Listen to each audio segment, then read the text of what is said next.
Vishwas news కి స్వాగతం. ముందుగా బులెటిన్ లో హెడ్లైన్స్. గన్నవరం మాజీ ఎమ్మెల్యే వల్లభనేని వంశీ 11 మంది అనుచరులను అదుపులోకి తీసుకున్న పోలీసులు. మరో 6 కోసం గాలింపు. గత ప్రభుత్వ నిర్వాహకంతో అనేక సమస్యలని పరిష్కరిస్తూ అభివృద్ధి వైపు ఆంధ్రప్రదేశ్ ని తీసుకువెళ్తామన్న ఆంధ్రప్రదేశ్ ముఖ్యమంత్రి నారా చంద్రబాబు నాయుడు.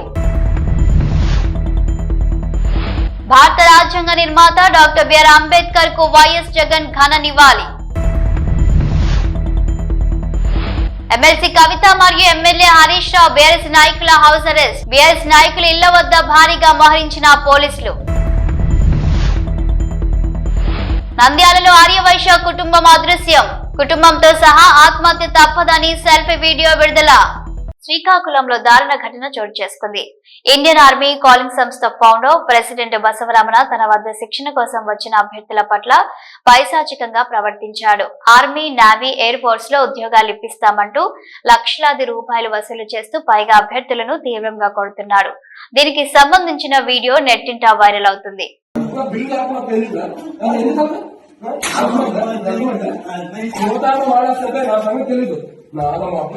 ఉద్యోగం సైతం వదులుతాను మీకు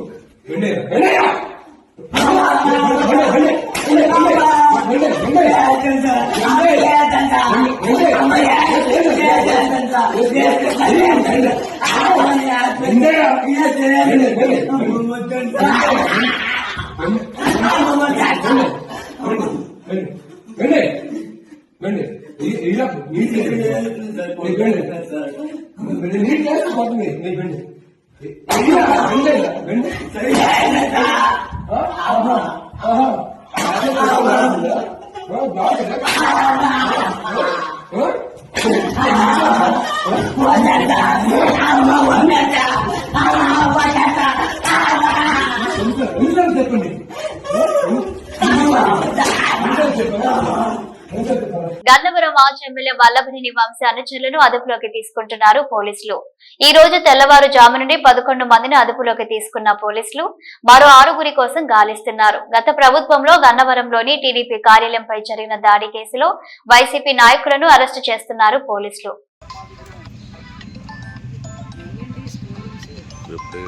పంజాబ్ రాష్ట్రంలోని శంభు సరిహద్దు నిరసన ప్రదేశం నుంచి 101 మంది రైతులతో కూడిన బృందం ఈ రోజు దేశ రాజధాని ఢిల్లీకి మార్చిగా బయలుదేరుతుందని రైతు నాయకుడు స్వరణ్ సింగ్ పంధేర్ తెలిపారు. పంటల మద్దతు ధరకు చట్టబద్ధత కల్పించాలని డిమాండ్ చేయడంతో పాటు వివిధ సమస్యలను సత్వరమే పరిష్కరించాలని గత కొంతకాలంగా కేంద్ర ప్రభుత్వానికి వ్యతిరేకంగా రైతులు నిరసన చేస్తున్నారు. అయితే రైతుల మార్చి దృష్ట్యా హర్యానాలోని అంబాలా పోలీసులు అలర్ట్ అయ్యారు. సీనియర్ అధికారులతో పలు పోలీసు బృందాలను సరిహద్దు ప్రాంతాల్లో పటిష్ట బందోబస్తు ఏర్పాటు చేశారు. ఇదిలా ఉండగా పంజాబ్ లోని మనసా దగ్గర బటిండా వైపుగా 50 వాహనాల వెళ్తున్న 300 మంది రైతులను పోలీసులు అడ్డుకున్నారు. దీంతో పలు ప్రాంతాల్లో ఘర్షణ తలెత్తింది. ఈ గొడవలో 3 పోలీసులకు సైతం తీవ్ర గాయాలయ్యాయి. ఆంధ్రప్రదేశ్ మంత్రి నారా లోకేష్ మంగళగిరిలో నిర్వహిస్తున్న ప్రజా దర్బార్ నేడు 50వ కార్యక్రమం నిర్వహించారు. వివిధ ప్రాంతాల నుండి ప్రజలు ప్రజా దర్బార్ కార్యక్రమానికి చేరుకుని తమ వినతులను లోకేష్ కు అందించారు. సాధ్యమైనంత త్వరగా వారి వినతులను పరిష్కరించేలా చూస్తానని మాట ఇచ్చారు లోకేష్.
గత ప్రభుత్వ నిర్వాహకంతో అనేక సమస్యలు వచ్చాయి. వాటి అన్నిటినీ అధిగమిస్తున్నామని సెకండ్ క్వార్టర్ లో దేశ గ్రోత్ రేట్ 8% అయితే ఆంధ్రప్రదేశ్ గ్రోత్ రేట్ 8.75%కి వచ్చాం.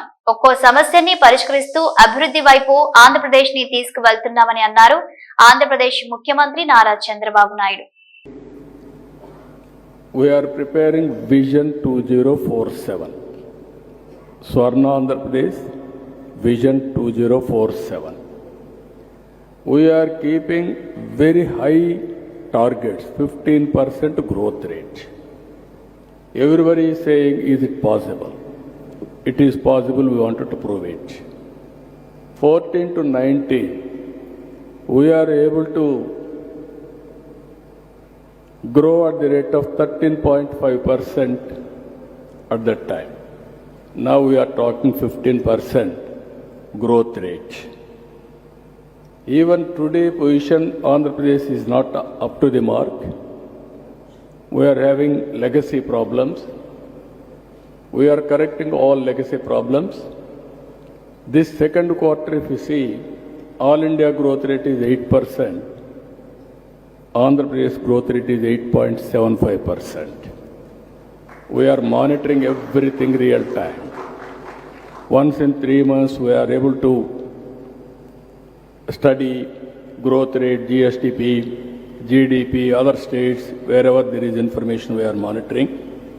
వైఎస్ఆర్సీపీ కేంద్ర కార్యాలయంలో భారత రాజ్యాంగ నిర్మాత డాక్టర్ బిఆర్ అంబేద్కర్ వర్ధంతి సందర్భంగా మాజీ ముఖ్యమంత్రి వైఎస్ జగన్ బిఆర్ అంబేద్కర్ ఫోటోకు పూలమాల వేసి ఆయనకు నివాళులు అర్పించారు.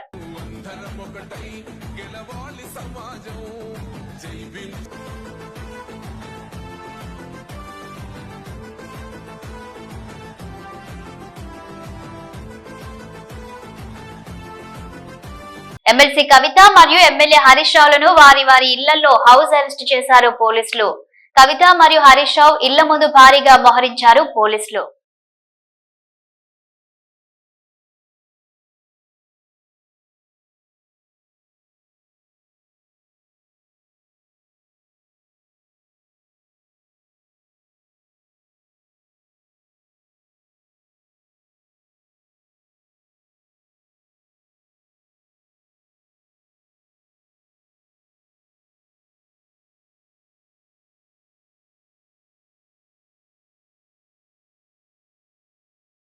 నంద్యాల టౌన్ లో ఒక కుటుంబం అదృశ్యమైంది. కుటుంబ జీవనం కోసం దుకాణాలను అద్దెకు ఇస్తే 6 నెలలుగా బాడుగ చెల్లించకుండా బెదిరింపులకు దిగుతున్నారని నాగరాజు వాపోయాడు. కుటుంబంతో సహా ఆత్మహత్య తప్పదని సెల్ఫీ వీడియో విడుదల చేశారు. తాజాగా నాగరాజు కుటుంబ సభ్యులను ఇంట్లోకి వెళ్లనీయకుండా అడ్డగించారు. కొద్ది రోజుల నుంచి నాగరాజు కుటుంబ సభ్యుల ఫోటోలు, వీడియోలు తీసి తప్పుగా సోషల్ మీడియాలో పోస్ట్ చేస్తానని వేధింపులకు గురి చేశారని అన్నాడు. న్యాయం కోసం పోలీసుల చుట్టూ తిరిగి అలసిపోయిన నాగరాజు కుటుంబం దుకాణాల్లో అద్దెకు ఉన్న అరుణ్ తప్పుడు పత్రాలతో కోర్టులో కేసు వేశారని ఆరోపించింది. దుకాణాలు 2022లో నిర్మాణం జరిపితే 2018లో బాడుగకు ఇచ్చినట్లు తప్పుడు పత్రాలు సృష్టించినట్లు ఆరోపించారు. నాగరాజు వీడియో బయటకు రావడంతో ఇంటి వద్దకు పోలీసులు వెళ్లారు. ఇంటికి తాళం వేసి ఉండడంతో నాగరాజు ఆచూకీ కోసం వివరాలు సేకరిస్తున్నారు. అయ్యా, అందరికి నమస్కారం. నా పేరు తుమ్మండ్ర నాగరాజు అంటారు. ఎన్జిఓస్ కాలనీ ఉన్నా. నేను ఏదో కష్టమో నిష్ఠురమో ఏదో తిప్పలు పడి పిల్లల కోసం రూములు కట్టించుకొని బాడీకి ఇచ్చుకున్నా. ఆ బాడీ గీకుండగా నన్ను సంపుతప్పుడు బెదిరించుకుంటే 5 నెలల నుంచి బాడీ గీయడం లేదు. నేను ఎవరు చెప్పుకోలేకుండా ఈ నువ్వు బతకాలనిపిస్తుంది. నాకు 10 నెలలు చంపుతారని భయపడుతున్నాం. కొట్టడానికి వస్తున్నారు, అంగటికి రానికున్నారు. 16వ తారీఖు పెళ్లిలో కూడా నన్ను రోడ్డుకి ఎక్కి నన్ను చంపాలని కొట్టాలని వచ్చినారు సార్. నేను ఎందుకు బతుకొని మాకు న్యాయం జరిగేటట్టు లేదు. మేము దుర్మార్గం మంచిగా కాదు. నంద్యాల ఎవరైనా విచారించుకోండి సార్. మీరు ఎక్కడ పోయినా న్యాయం జరగడం లేదు. ఏమి బతుకు వాళ్ళ తాను సత్యబాబు మేము మా బతుకు మేము ఏడో వస్తాం సార్. మేము వద్దు అనుకున్నాం సార్. మా ప్రాణాలకి మేము ఎక్కుతాం సార్. మీరు దయచేసి మమ్మల్ని ఇబ్బంది పెట్టొద్దండి సార్. తెలంగాణ రాష్ట్ర ప్రభుత్వ పక్షాన ప్రతిష్టాత్మకంగా సమగ్ర ఇంటింటి కుటుంబ సర్వే జరిగింది. రాజకీయ పార్టీల నాయకులు, ప్రజా ప్రతినిధులు, అధికారులు, ఉన్నత స్థాయి అధికారులు ఇప్పటికీ ఎవరైనా తమ సమాచారాన్ని ఇవ్వకపోయి ఉంటే మీ ప్రాంత సమాచార సేకరణ అధికారి ఎన్యూమరేటర్స్ ని పిలిచి సమాచారం ఇవ్వాల్సిందిగా విజ్ఞప్తి చేస్తున్నానని మంత్రి పొన్నం ప్రభాకర్ అన్నారు. రాజకీయాలు లేవు. గతంలో టీఆర్ఎస్ పార్టీ సమాచారం సేకరించినప్పుడు కూడా ప్రతిపక్ష నాయకులుగా మేమంతా సమాచారాన్ని ఇచ్చాం. ఇప్పటికీ మాజీ ముఖ్యమంత్రి కేసీఆర్, కేంద్ర మంత్రి కిషన్ రెడ్డి, ఎమ్మెల్యేలు, పలువురు నాయకులు ఇంతవరకు సమగ్ర కుల సర్వేలో పాల్గొనలేదు. రాజకీయ పార్టీల నాయకులందరూ కుల సర్వేకు సహకరించాలి. సమాచారాన్ని ఇవ్వకుండా బీసీలకు వ్యతిరేకంగా, ఈ సర్వే నిర్వహణకు వ్యతిరేకంగా మీలో భావం ఉంటే చెప్పండి. ప్రభుత్వం తీసుకున్న సర్వేలో మీరు లేకుండా ఉంటే మంచిది కాదు. సమాచార శాఖలో మీరు భాగస్వాములై వివరాలు ఇవ్వాల్సిందిగా కోరుతున్నానని అన్నారు. ఎవరిని రాకపోతే పోస్టులు పెట్టి విమర్శించడం కాదు. సమాచార లోపంతో, అవగాహన లోపంతో అధికారులు రాకపోయి ఉంటే బాధ్యత గల వాళ్లుగా మరియు ప్రభుత్వం తరపున విజ్ఞప్తి చేస్తున్నాం. అందరూ సమాచారాన్ని ఇవ్వండి, ఈ సర్వేలో పాల్గొనండి అన్నారు. తెలంగాణ రాష్ట్ర ప్రభుత్వం పక్షాన ప్రతిష్టాత్మకంగా రాష్ట్ర వ్యాప్తంగా కుల సర్వే జరిగింది. ఇప్పటికీ ఇందులో ఎవరైనా తమ సమాచారం ఇవ్వని రాజకీయ పార్టీల నాయకులు, ప్రజాప్రతినిధులు, అధికారులు, ఉన్నత స్థాయి అధికారులు ఎవరైనా తమ సమాచారం ఇవ్వకపోయి ఉంటే దయచేసి మీ ప్రాంత సమాచార సేకరణ అధికారి ఎమ్యునరేటర్కు పిలిచి మీ యొక్క సమాచారాన్ని ఇవ్వాల్సిందిగా కోరుతా ఉన్నాం. రాజకీయాలు లేవు. ఇందులో గతంలో టీఆర్ఎస్ ప్రభుత్వం చేసినప్పుడు కూడా మేమందరం ప్రతిపక్ష నాయకులుగా అందరం ఇచ్చినాం. ఈరోజు ఇప్పటికీ గౌరవ మాజీ ముఖ్యమంత్రి కేసీఆర్ గారు, కేంద్ర మంత్రులు కిషన్ రెడ్డి గారు, అదేవిధంగా బండి సంజయ్ గారితో పాటుగా రాష్ట్రానికి సంబంధించినటువంటి ఇతర రాజకీయ పార్టీల నాయకులందరూ కూడా ఈ యొక్క కుల సర్వేకు సహకరించాలి. లేదా సమాచారాన్ని ఇవ్వకుండా బీసీల వ్యతిరేకులుగా, ఈ యొక్క నిర్వహణకు వ్యతిరేకంగా మీరు భావం ఉంటే బహిరంగంగా చెప్పండి. కానీ ప్రభుత్వం తీసుకున్నటువంటి సర్వే సమాచారంలో మీరు లేకుండా ఉంటే మంచిది కాదు. కాబట్టి ఈ సమాచార సేకరణకు సహకరించి మీ వివరాలను ఇవ్వాల్సిందిగా నేను ఈ సందర్భంగా కోరుతా ఉన్నాను. ఎవరైనా రాకపోతే వాళ్ళు పోస్టులు పెట్టి వాళ్ళు విమర్శ చేయడం కాదు. కొంత ఎక్కడైనా అవగాహన లోపంతోటో, సమాచార లోపంతోటో ఆ అధికారి మీ దగ్గర రాకపోయింటే బాధ్యత గల వాళ్లుగా మీకు విజ్ఞప్తి చేస్తాను. ప్రభుత్వం పక్షాన వాళ్ళని ఆహ్వానించి వారి యొక్క సమాచార సేకరణ ఇవ్వాల్సిందిగా కోరుతాను. రాజ్యాంగ నిర్మాత భారతరత్న డాక్టర్ బిఆర్ అంబేద్కర్ వర్ధంతి సందర్భంగా శాసనసభ ఆవరణలోని విగ్రహానికి పూలమాలలు వేసి శాసన మండలి చైర్మన్ గుత్తా సుఖేందర్ రెడ్డి, తెలంగాణ రాష్ట్ర శాసన సభాపతి గడ్డం ప్రసాద్ కుమార్, డిప్యూటీ చైర్మన్ బండా ప్రకాష్ ముదిరాజ్ నివాళులర్పించారు. ఈ కార్యక్రమంలో శాసన మండలి ప్రతిపక్ష నేత Madhusudhanachari, assembly whip Adluri Laxman, MLC Dayanand, legislative secretary doctor V Narasimhacharyulu, అధికారులు పాల్గొన్నారు.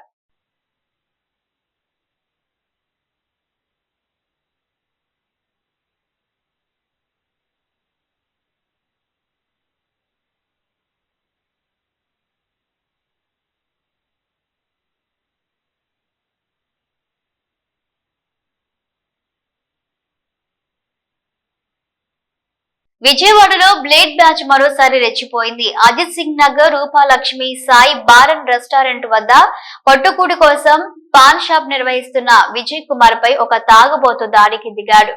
కృష్ణ హోటల్ సెంటర్ ప్రాంతానికి చెందిన గంజాయి బ్యాచ్ సభ్యుడు బార్ లో మద్యం సేవించి బయటికి వచ్చి సిగరెట్ ఇవ్వమని విజయ్ కుమార్ ని డిమాండ్ చేశాడు. డబ్బులు ఇవ్వమని అడిగితే నన్నే డబ్బులు అడుగుతావా అంటూ చొక్కా పట్టుకుని షాపులోంచి బయటకు ఈడ్చుకు వచ్చి దాడి చేశాడు. పోలీసులు నన్నేం చేయలేరు అంటూ మాజీ వాలంటీర్ పై పిడుగుద్దులతో దాడికి దిగాడు. పోలీస్ స్టేషన్ కు కూతవేడు సమీపంలోనే ఇలాంటి ఘటనలు నిత్యకృత్యంగా మారాయి.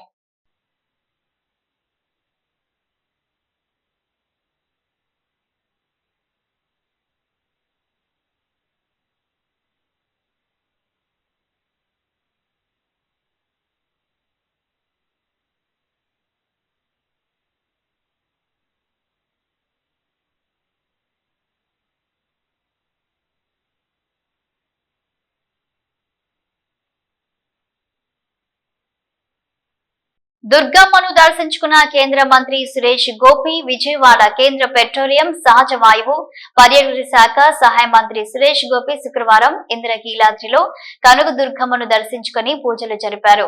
ఆయనకు అధికారులు ఆలయ మర్యాదలతో స్వాగతం పలికి అమ్మవారి దర్శనం కల్పించారు. తరువాత ఆలయ వేద పండితులు ఆయనకు వేద ఆశీర్వచనం చేసి అమ్మవారి శేషవస్త్రం, ప్రసాదంలో చిత్రపటం అందజేశారు.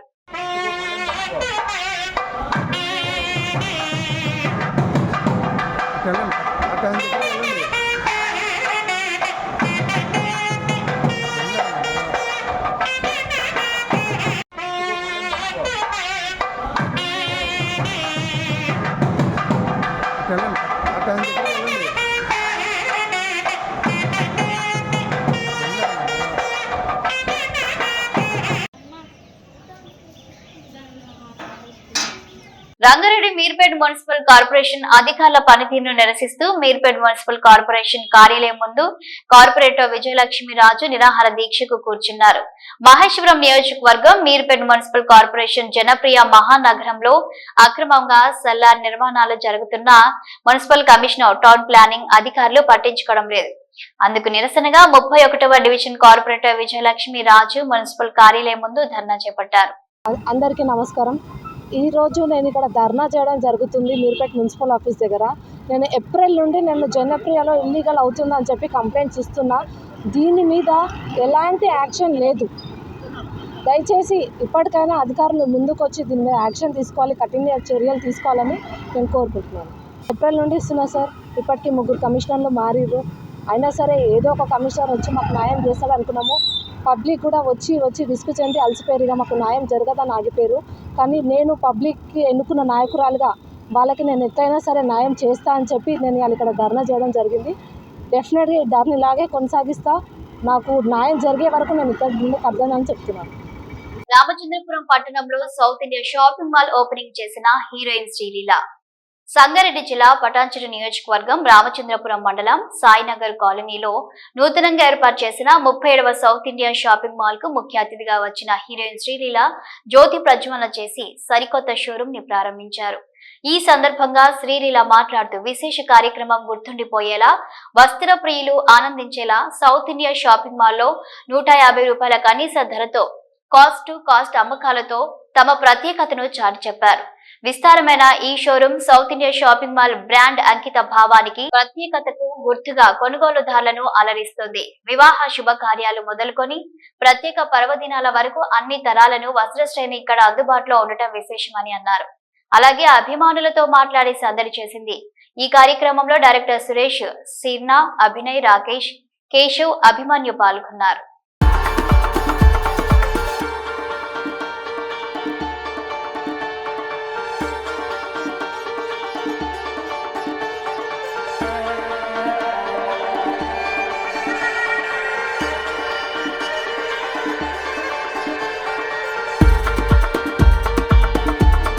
నమస్కారం.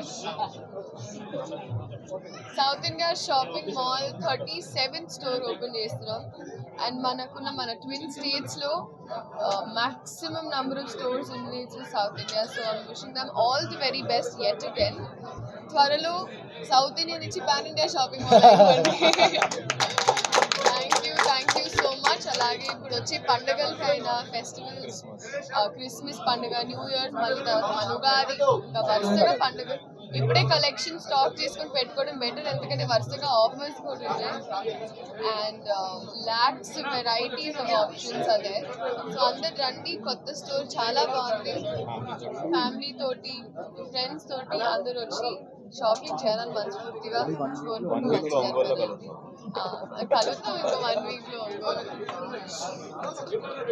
Thank you so much. Cinema చూసారా? Very very good. నేను కూడా అంతే, మీలాగా మీకు తెలియకుండా మీ పక్కనే కూర్చొని ఉంటా ఒక థియేటర్లో. So very very happy.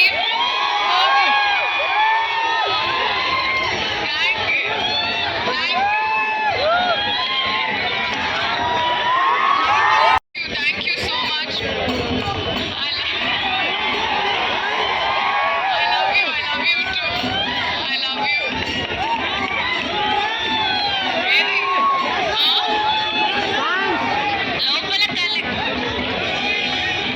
Collections ఎలా ఉన్నాయి?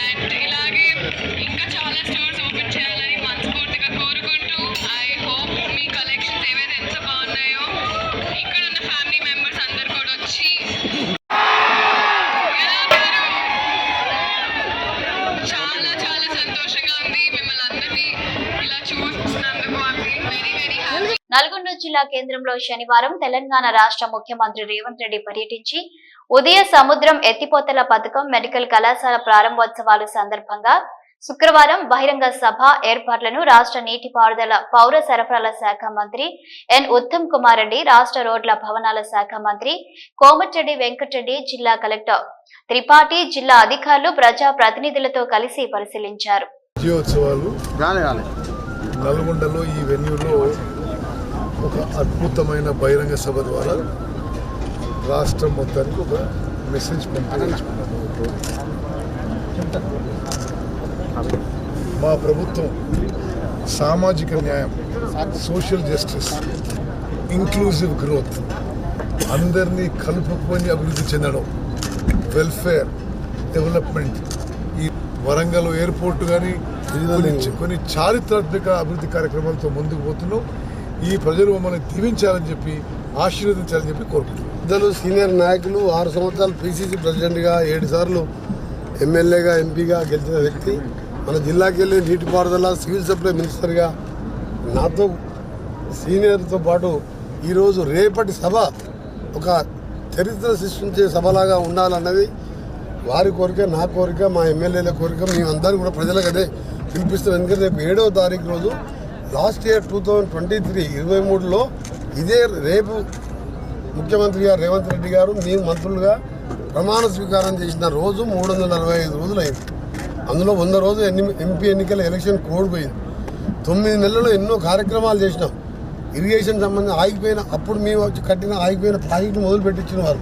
ఉదాహరణకు ఎస్ఎల్బీసీ సొరంగం ఇప్పుడే బ్రాహ్మణవేళ్ళ ఇప్పుడు వేయించిన వారు రివ్యూ చేసిండు. వారు నా రిక్వెస్ట్ మేరకు ముఖ్యమంత్రి గారు రిలీజ్ చేసి రేపు ఒక దాదాపు 400 కోట్లతో ల్యాండ్ ఎక్విజిషన్ డిస్ట్రిబ్యూట్ పూర్తి చేసి 3 నెలల్లో 50,000 ఎకరాలకు, ఆ తర్వాత ఇచ్చే విధంగా సొరంగాన్ని కూడా 3 సంవత్సరాల లోపే పూర్తి చేసే విధంగా మిగిలిన శివనగూడెం గారు అన్ని ప్రాజెక్టులు చేసే విధంగా చేస్తున్నాం. ప్రజలకు మేము ఇచ్చిన హామీలు మీకు తెలుసు, అన్నీ తెలుసు. రేపు ముఖ్యమంత్రి గారే చెప్తారు. ఇవి బులెటిన్ అప్డేట్స్.